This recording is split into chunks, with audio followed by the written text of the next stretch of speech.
Pemirsa, Presiden RI Joko Widodo menyebutkan jumlah masyarakat yang akan melakukan mudik pada libur Hari Raya Idul Fitri tahun ini mencapai 190 juta orang.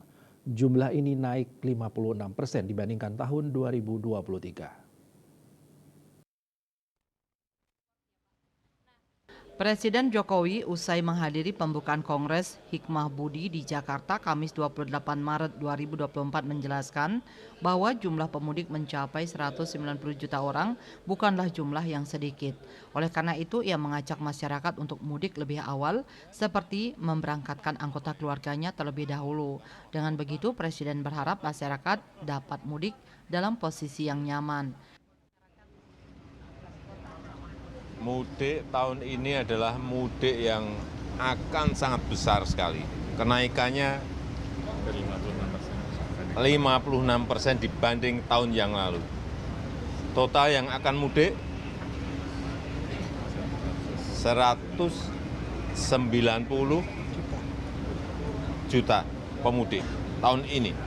Kurang lebih ini dari survei.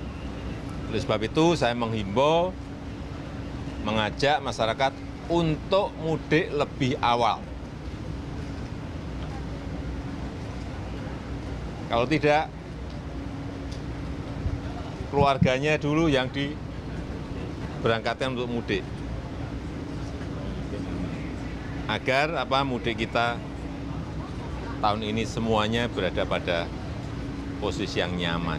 Karena sekali lagi, jumlahnya bukan Dalam jumlah kesempatan yang sebelumnya, sedikit. Kapolri Jenderal Polisi Listio Sigit Prabowo mengatakan bahwa jumlah pergerakan masyarakat yang akan melakukan perjalanan saat mudik maupun balik meningkat sekitar 56% dari data tahun 2023.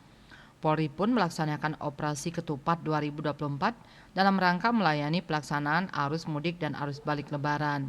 Operasi berlangsung selama 13 hari, mulai 4 April hingga 16 April. Polri juga menyiapkan 5.784 pos untuk layanan posyan, pengamanan pos PAM, dan pos terpadu. Pos ini terdiri atas 3.772 pos pengamanan, 1.532 pos pelayanan, dan 480 pos terpadu. Pos-pos tersebut disiapkan untuk memberi pelayanan yang ada di jalan tol, rest area, dan arteri, termasuk jalur-jalur menuju destinasi wisata. Bali Pos melaporkan.